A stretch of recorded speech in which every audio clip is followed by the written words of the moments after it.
ఓం శాంతి 24/11/2023 మధురమైన పిల్లలు, ఎప్పుడైతే హృదయంలో సత్యత మరియు స్వచ్ఛత ఉంటాయో అప్పుడే మీ సత్యమైన మాటల యొక్క బాణం తగులుతుంది.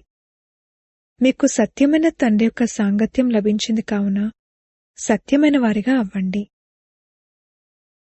ప్రశ్న: మీరందరూ విద్యార్థులు. మీరు ఏ విషయంపై ధ్యానం ఉంచడం అవసరము? జవాబు: ఎప్పుడైనా ఏదైనా పొరపాటు జరిగితే సత్యం చెప్పాలి. సత్యం చెప్పడం ద్వారానే ఉన్నతి జరుగుతుంది. మీరు మీ సేవ ఇతరులతో చేయించుకోకూడదు. ఒకవేళ ఇక్కడ సేవ చేయించుకున్నట్లయితే అక్కడ చేయాల్సి ఉంటుంది. విద్యార్థులైన మీరు మంచి రీతిలో చదువుకుని ఇతరులను చదివించినట్లయితే తండ్రి కూడా సంతోషిస్తారు. తండ్రి ప్రేమసాగరుడు. వారి ప్రేమేమిటంటే వారు పిల్లలను మిమ్మల్ని చదివించి ఉన్నతమైన పదవిని ప్రాప్తింపజేస్తారు. పాట: ఈ ఆటనంతా ఎవరు రచించారు? ఓం శాంతి. ఈ రోజుల్లో మేము గీతా జయంతిని జరుపుకుంటున్నాము అనే సమాచారాలు వస్తూ ఉంటాయి. ఇప్పుడు గీతకు ఎవరు జన్మనిచ్చారు అన్నది టాపిక్. జయంతి అని అంటున్నారంటే మరి తప్పకుండా జన్మ కూడా జరిగింది కదా. దానిని శ్రీమద్ భగవద్గీత జయంతి అని అంటున్నారంటే మరి తప్పకుండా దానికి జన్మనిచ్చేవారు కూడా కావాలి కదా. అందరూ శ్రీకృష్ణ భగవాన్ వాచ అంటారు. మరి అటువంటప్పుడు శ్రీకృష్ణుడు మొదట వచ్చి గీత తర్వాత రావాలి. గీతా రచయిత తప్పకుండా కావాలి. ఒకవేళ శ్రీకృష్ణుడు జన్మనిచ్చారు అని అన్నట్లయితే మొదట శ్రీకృష్ణుడు ఉండాలి, ఆ తర్వాత గీత రావాలి.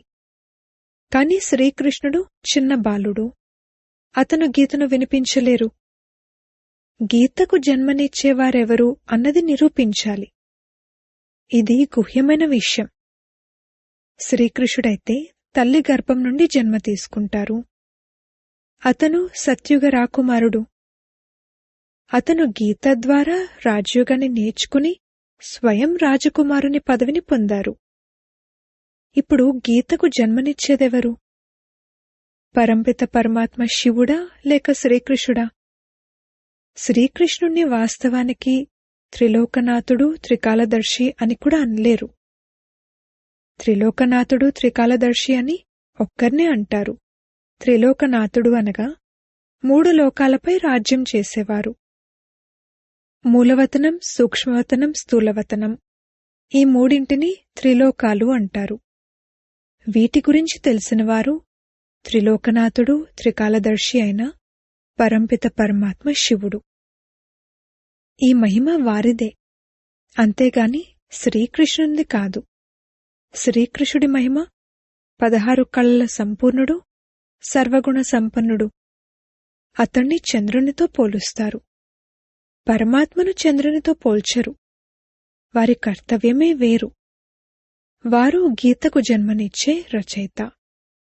గీతాజ్ఞానం మరియు రాజయోగం ద్వారానే దేవతలు రచించబడతారు. మనుషులను దేవతలుగా తయారు చేసేందుకు తండ్రి వచ్చి జ్ఞానాన్ని ఇవ్వాల్సి ఉంటుంది. ఇప్పుడు ఈ విషయాన్ని అర్థం చేయించేందుకు చాలా చురుకైన బ్రహ్మ కుమార కుమారీలు కావాలి. అందరూ ఒకే విధంగా అర్థం చేయించలేరు. కుమార్తెలు కూడా అందరూ నంబర్వారుగా ఉన్నారు.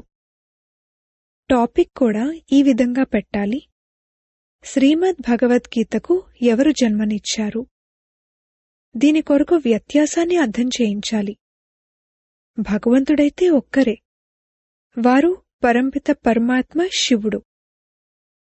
ఆ జ్ఞానసాగరుడి నుండి జ్ఞానాన్ని విని శ్రీకృష్ణుడు ఈ పదవిని పొందారు. సహజ రాజయోగం ద్వారా ఈ పదవిని ఎలా పొందారు అని ఈ వివరణ ఇవ్వాల్సి ఉంటుంది. బ్రహ్మ ద్వారానే తండ్రి మొదట బ్రాహ్మణులను రచిస్తారు. వేదశాస్త్రాల సారమంతటిని వినిపిస్తారు. బ్రహ్మతో పాటుగా బ్రహ్మ ముఖవంశావళి కూడా కావాలి. బ్రహ్మకే త్రికాలదర్శి యొక్క జ్ఞానం లభిస్తుంది. త్రిలోకి అనగా 3 లోకాల జ్ఞానం కూడా లభిస్తుంది. 3 కాలాలు అని ఆది మధ్యాంతాలను కలిపి అంటారు. అలాగే 3 లోకాలు అనగా మూల, సూక్ష్మ, స్థూల వతనాలు. ఈ పదాలను గుర్తుంచుకోవాలి. చాలామంది పిల్లలు మర్చిపోతారు. దేహ అహంకారం రూపీ మాయ మరపింపజేస్తుంది. కావున గీతా రచయిత పరంపిత పరమాత్మ శివుడు, అంతేకాని శ్రీకృష్ణుడు కాదు. పరంపిత పరమాత్మే త్రికాలదర్శి మరియు త్రిలోకనాథుడు. శ్రీకృష్ణునిలో లేక లక్ష్మీనారాయణలో ఈ జ్ఞానం లేనేలేదు. ఎవరైతే ఈ జ్ఞానాన్ని తండ్రి నుండి పొందారో వారు విశ్వాధిపతులుగా అయ్యారు. ఎప్పుడైతే సద్గతి లభిస్తుందో అప్పుడిక ఈ జ్ఞానం బుద్ధి నుండి మాయమైపోతుంది. సర్వుల సద్గతిదాత వారొక్కరే. వారు పునర్జన్మలు తీసుకోరు. పునర్జన్మలు సత్యుగ ఆది నుండి ప్రారంభమయ్యాయి. కలియుగాంతం వరకు 84 జన్మలు తీసుకుంటారు. ఈ వివరణ ఇవ్వాల్సి ఉంటుంది. అందరూ 84 జన్మలు తీసుకోరు. ఎవరైతే ఈ గీతను రాశారో వారిని త్రికాలదర్శులు అన్నారు. మొదటే శ్రీకృష్ణ భగవాన్ వాచాన్ రాసేశారు. ఇది పూర్తిగా తప్పు. ఈ తప్పు కూడా తప్పకుండా జరగాల్సే ఉంది. ఎప్పుడైతే శాస్త్రాలన్నీ రాంగ్ అవుతాయో అప్పుడే తండ్రి వచ్చి రైట్ వినిపిస్తారు. తప్పకుండా బ్రహ్మ ద్వారా వేదశాస్త్రాల సత్యమైన సారాన్ని వినిపిస్తారు. అందుకే వారిని సత్యం అంటారు. ఇప్పుడు మీది సత్యమైన వారితో సాంగత్యం. వారు మిమ్మల్ని సత్యంగా తయారు చేస్తారు. ప్రజాపిత బ్రహ్మ మరియు వారి ముఖవంశావళి అయిన ఈ జగదాంబ సరస్వతి ఉన్నారు. ప్రజాపిత బ్రహ్మ యొక్క పిల్లలందరూ పరస్పరం సోదరీ సోదరులవుతారు. ఎక్కడైనా మందిరాల్లోకి వెళ్లి భాషణ చేయాలి. అలా విహరించేందుకు కూడా అక్కడికెంతోమంది వస్తారు. ఒక్కరికి అర్థం చేయించినట్లయితే సత్సంగం మొదలైపోతుంది. శ్మశానానికి కూడా వెళ్లాల్సుంటుంది. అక్కడ మనుషులకు వైరాగ్యం ఉంటుంది. కాని బాబా అంటారు, నా భక్తులకు అర్థం చేయిస్తే వారు వెంటనే అర్థం చేసుకుంటారు. కావున శివబాబా మందిరాలకు, లక్ష్మీనారాయణ మందిరాలకు వెళ్లాలి. లక్ష్మీనారాయణలను తల్లి తండ్రి అనరు, శివుణ్ణి తండ్రి అంటారు. తప్పకుండా తల్లి కూడా ఉంటారు. వారు గుప్తం. శివబాబా రచయిత. వారిని తల్లి తండ్రి అని ఎలా అంటారు? ఈ గుప్తమైన విషయాన్ని ఎవ్వరూ తెలుసుకోలేరు. లక్ష్మీనారాయణలకు తమ కొడుకు ఒక్కరే ఉంటారు. వీరి పేరు ప్రజాపిత బ్రహ్మ. విష్ణువును మరియు శంకరుణ్ణి అందరికన్నా ఉన్నతంగా చూపించరు. త్రిమూర్తి బ్రహ్మను ఉన్నతంగా చూపిస్తారు. ఏ విధంగా శివ పరమాత్మను రచయిత అంటారు, అదేవిధంగా బ్రహ్మను కూడా రచయిత అంటారు. వారైతే అవినాశియే. రచయిత అన్నప్పుడు ఎలా రచించారు అని అడుగుతారు.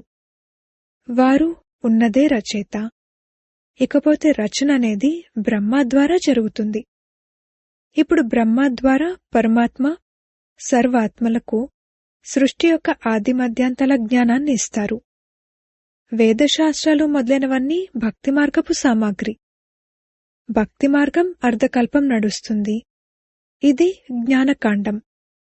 ఎప్పుడైతే భక్తి మార్గం పూర్తవుతుందో అప్పుడందరూ పతితంగా తమో ప్రధానంగా అవుతారు. అప్పుడు తండ్రినే నేను వస్తాను. మొదట సతో ప్రధానం నుండి సతో రజో తమోలలోకి వస్తారు. పైనుండి పవిత్రాత్మలెవరైతే వస్తారో వారు దుఃఖాన్ని అనుభవించాల్సి వచ్చే విధమైన కర్మలేవీ చేయలేదు. క్రైస్ట్ విషయంలో వారిని శిలువపైకి ఎక్కించారని అంటారు, కాని అలా జరగదు. ధర్మస్థాపనార్థం వచ్చే కొత్త ఆత్మకు దుఃఖం లభించకూడదు. ఎందుకంటే అక్కడ కర్మాతీత అవస్థ కల మెసెంజర్, సందేశకుడు ధర్మస్థాపన చేయడానికి వచ్చారు. యుద్ధంలో కూడా ఎవరైనా సందేశకుణ్ణి పంపిస్తే అతను తెల్ల జెండా తీసుకుని వస్తారు. తద్వారా అతనేదో సందేశాన్ని తీసుకొచ్చారని అర్థం చేసుకుంటారు. అతనికి ఎటువంటి ఇబ్బంది కలిగించరు. కావున సందేశకులు ఎవరైతే వస్తారో వారిని ఎవరూ శిలువపైకి ఎక్కించలేరు. దుఃఖం ఆత్మే అనుభవిస్తుంది. ఆత్మ నిర్లేపి కాదు. ఈ విషయం రాయాలి. ఆత్మను నిర్లేపి అనడం తప్పు. ఈ మాట ఎవరన్నారు? శివ భగవాన్ వాచ. ఈ పాయింట్ను మీరు నోట్ చేసుకోవాలి. ఇలా రాసేందుకు చాలా విశాలమైన బుద్ధి కావాలి. ఒకవేళ క్రిస్టియన్లు ఎవరైనా ప్రదర్శనలకు వస్తే క్రైస్ట్ యొక్క ఆత్మను శిలువపైకి ఎక్కించలేదని వారికి కూడా చెప్పొచ్చు. ఇకపోతే ఎవరిలోకైతే వారు ప్రవేశించారో ఆ ఆత్మకు దుఃఖం కలిగింది. ఇటువంటి విషయాలను విని ఆశ్చర్యపోతారు. ఆ పవిత్ర ఆత్మ వచ్చి గాడ్ ఫాదర్ డైరెక్షన్ అనుసారంగా ధర్మస్థాపన చేసింది. ఇది కూడా డ్రామాయే. డ్రామాను కూడా చాలామంది అర్థం చేసుకుంటారు, కాని దాని ఆది మధ్యాంతాల గురించి తెలియదు. ఇటువంటి విషయాలను విని వారెంతో కొంత అర్థం చేసుకునేందుకు ప్రయత్నిస్తారు. కృష్ణుని కూడా ఎవరూ నిందించలేరు. తప్పకుండా నిందలు ఇప్పుడే లభిస్తున్నాయి. ఎవరికి? శివబాబా కాదు, ఈ సాకారునికి. టీచరైతే బాబాయే. వారు పవిత్రాత్మ, ఇతను అపవిత్రమైన వారు పవిత్రంగా అవుతున్నారు. ఎవరైతే అర్థం చేసుకున్నారో వారు సంకోచించకుండా చెప్తారు. లేకపోతే వీళ్లకిది నేర్పించడం జరిగిందేమో అని వారు భావిస్తారు. అప్పుడిక విషయం ఎవరికీ హత్తుకోదు, బాణం తగల్దు. సత్యత, స్వచ్ఛత ఎంతో కావాలి. ఎవరైతే స్వయం వికారిగా అవుతారో వారు ఇతరులకు కామం మహాశత్రు అని చెప్తే బాణం తగల్దు. ఏ విధంగానైతే పండితుని ఉదాహరణ ఉంది. రామా రామా అని అంటూ ఉన్నట్లయితే నదిని లేక సాగరాన్ని దాటేయొచ్చు అని చెప్తారు. ఇది ఇప్పటి విషయమే. శివబాబా అంటారు, నన్ను స్మృతి చేయడం ద్వారా మీరు ఈ విషయ సాగరాన్ని దాటేస్తారు. ఏ సాగరం? అది పండితులకు తెలీదు. వేశ్యాలయం నుండి శివాలయంలోకి వెళ్ళిపోతారు. చాలా మంచి రీతిలో శ్రీమతంపై నడవాలి. బాబా, మీరు ప్రేమించండి లేక తిరస్కరించండి అనంటారు కదా. ఇక్కడైతే కేవలం వివరణ ఇవ్వడం జరుగుతుంది. అయినా కొందరు మృతులుగా అయిపోతారు. పిల్లలు రాసుకోవాలి, చదువుకోవాలి. తండ్రి ప్రేమసాగరుడు అనగా చదివించి ఉన్నతమైన పదవిని ప్రాప్తింపజేస్తారు. ఇదే వారి ప్రేమ. తండ్రి చదివించినప్పుడు చదువుకుని ఇతరులను కూడా చదివించాలి. తండ్రిని సంతోషపరచాలి. తండ్రి సేవలో తత్పరులై ఉండాలి. తండ్రి సేవేమిటంటే తమ తనువు, మనసు, ధనములతో భారత్ యొక్క సత్యమైన సేవను చేయడం. మీరు పెద్ద గొంతుతో స్పష్టంగా అర్థం చేయించాలి. అందరూ నంబర్వారుగా ఉన్నారు. రాజధానిలో కూడా నంబర్వారుగా ఉంటారు. వీరు దైవీ రాజధానిలో ఏ నెంబర్ తీసుకుంటారు అనేది టీచర్ అర్థం చేసుకుంటారు. ఎవరెవరు ముఖ్యులుగా అవుతారు అనేది సేవ ద్వారా అర్థం చేసుకోవచ్చు. స్వయం కూడా అర్థం చేసుకుంటారు. మేం మమ్మా బాబా అంత సేవ చేయకపోతే దాసదాసీలుగా అవ్వాల్సుంటుంది అని. మున్ముందు మీ అందరికీ అన్నీ తెలుస్తాయి. మేం శ్రీమతంపై నడవలేదు అన్నది స్పష్టంగా అర్థమవుతుంది. పిల్లలను మీరు ఈ సమయంలో విద్యార్థులు, ఈ సమయంలో మీరు మీ దాసీలను తయారు చేసుకుంటే స్వయం కూడా దాసీగా అవ్వాల్సుంటుంది. ఇక్కడ మహారాణిగా అవ్వడమంటే అది దేహాభిమానం. బాబా, ఈ పొరపాటు జరిగింది అని సత్యం చెప్పాలి. ఇప్పుడు సంపూర్ణంగానైతే అందరూ అవ్వలేదు. పరీక్షల్లో ఫెయిలైతే సిగ్గుపడతారు కూడా. బాబాకు రాత్రి ఆలోచన నడిచింది. మనుషులు 21 జన్మలంటారు, గాయనం కూడా చేస్తారు. ఇప్పుడు ఈ ఈశ్వరీయ జన్మ ఒకటి వేరు. 8 జన్మలు సత్యుగంలో, 12 జన్మలు త్రేతాలో, 21 జన్మలు ద్వాపరంలో, 42 జన్మలు కలియుగంలో. మీ ఈ ఈశ్వరీయ జన్మ అన్నింటికన్నా ఉన్నతమైన జన్మ. ఇది దత్తత తీసుకోబడిన జన్మ. బ్రాహ్మణులైన మీకే ఈ సౌభాగ్యశాలి జన్మ ఉంది. అచ్చా, మధురాతి మధురమైన సిక్కిలదే పిల్లలకు మాతా పితా బాప్దాదాల ప్రియస్మృతులు మరియు గుడ్ మార్నింగ్. ఆత్మిక పిల్లలకు ఆత్మిక తండ్రి నమస్తే. ధారణ కొరకు ముఖ్య సారము. మొదటి పాయింట్, ప్రేమ సాగరుడైన తండ్రి ప్రేమకు రిటర్న్ ఇవ్వాలి. మంచి రీతిలో చదువుకుని చదివించాలి. శ్రీమతంపై నడవాలి. 2వ పాయింట్, సత్యతతో మరియు స్వచ్ఛతతో మొదట స్వయంలో ధారణ చేసి ఆ తర్వాత ఇతరుల చేత ధారణ చేయించాలి. ఒక్క తండ్రి సాంగత్యంలో ఉండాలి. వరదానము: నిమిత్తాత్మలిచ్చే డైరెక్షన్ల మహత్వాన్ని తెలుసుకుని పాపాల నుండి ముక్తులుగా అయ్యి వివేకవంతులుగా కండి. వివేకవంతులైన పిల్లలెవరైతే ఉంటారో వారెప్పుడూ ఇలా ఆలోచించరు, ఈ నిమిత్తాత్మలు ఏ డైరెక్షన్లైతే ఇస్తున్నారో అవి బహుశా ఎవరైనా ఏదైనా చెప్పటంతో ఇస్తున్నారేమో అని. నిమిత్తమై ఉన్న ఆత్మల పట్ల ఎప్పుడూ ఎటువంటి వ్యర్థ సంకల్పాలు రానివ్వకూడదు. ఒకవేళ ఎవరైనా మీకు సరైంది కాదు అని అనిపించే నిర్ణయాన్ని ఇచ్చినా సరే, మీరు అందులో బాధ్యులు కారు. మీకు పాపం తయారవ్వదు.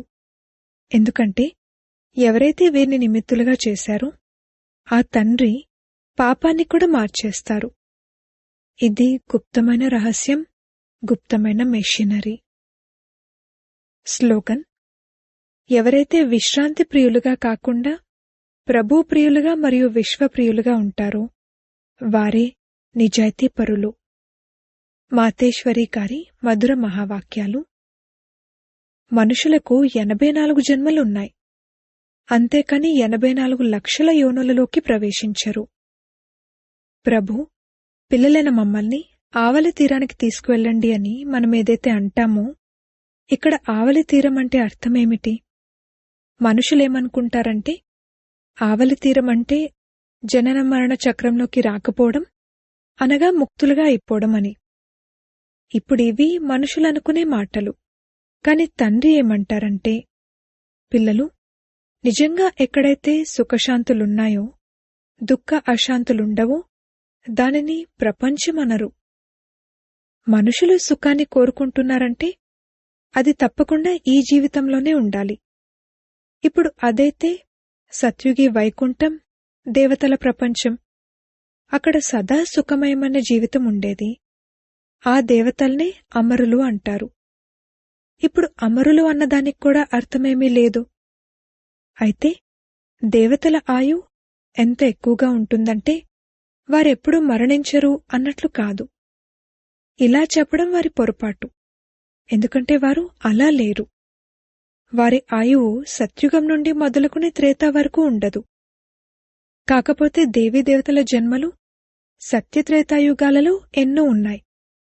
21 జన్మలు వారు బాగా రాజ్యం చేశారు. మరియు ఆ తర్వాత ద్వాపరం నుండి కలియుగాంతిమం వరకు 63 జన్మలుంటాయి. వారికి మొత్తం ఎక్కే కళకు చెందిన జన్మలు 21 మరియు దిగే కళకు చెందిన జన్మలు 63. పూర్తిగా మనుషులు 84 జన్మలు తీసుకుంటారు. ఇకపోతే మనుషులు 84 లక్షల యోనులలోకి వెళ్తారని ఏదైతే భావిస్తారో అలా అనటం తప్పు. ఒకవేళ మనిషి తన యోనిలోనే సుఖం దుఃఖం 2 పాత్రలను అనుభవించగలిగినప్పుడు ఇక జంతువుల యోనిలో అనుభవించాల్సిన అవసరమేముంది? మనుషులకు ఈ జ్ఞానం లేదు. మనుషులైతే 84 జన్మలు తీసుకుంటారు. ఇకపోతే సృష్టిపై మొత్తం జంతువులు, పశుపక్షాదులు మొదలైనవన్నీ కలిపి 84 లక్షల యోనులు తప్పకుండా ఉన్నాయి. అనేక రకాల జీవులున్నాయి. అందులో మనిషి మనుష్య యోనిలోనే తన పాపపుణ్యాలు అనుభవిస్తున్నాడు మరియు జంతువులు తమ తమ యోనులలో అనుభవిస్తున్నాయి. మనిషి జంతువుల యోనిలోకి వెళ్ళడు మరియు జంతువులు మనుష్య యోనిలోకి రావు. మనుషులకు తమ యోనిలోనే అనగా జన్మలోనే అనుభవించాల్సి ఉంటుంది. అందుకే అతనికి మనుష్య జీవితంలోనే సుఖదుఖాలు అనుభవమవుతాయి. అదేవిధంగా జంతువులు కూడా తమ యోనులలోనే సుఖదుఖాలను అనుభవించాలి. కాని ఏ కర్మ వలన ఇది అనుభవిస్తున్నాయి అని అర్థమయ్యే బుద్ధి వాటికి లేదు. అవి అనుభవించడం మనిషి ఫీల్ అవుతాడు. ఎందుకంటే మనిషి బుద్ధిజీవి. అంతేకాని మనిషి 84 లక్షల యోనులలోకి వెళ్తాడని కాదు. గురునానక్ ఈ మహావాక్యాన్ని ఉచ్చరించారు కదా. అంత్యకాలంలో ఎవరైతే పుత్రుణ్ణి స్మరిస్తారో ఆ చింతలోనే మరణిస్తారో వారు పంది యోనిలోకి ప్రవేశిస్తారు అని. ఇలా చెప్పారంటే మనిషి పంది యోనిలో జన్మిస్తారని కాదు. పంది అని అనటం అంటే మనుషులు చేసే పనులు కూడా జంతువుల పనుల్లా ఉంటాయి అని. అంతేకాని మనుషులు జంతువులుగా అవుతారని కాదు. మనుషుల్లో భయం కలిగించేందుకు ఇలా శిక్షణ ఇస్తారు. కావున మనం ఈ సంగమ సమయంలో మన జీవితాన్ని పరివర్తన చేసుకుని పాపాత్ముల నుండి పుణ్యాత్ములుగా అవ్వాలి. అచ్చా, ఓం శాంతి.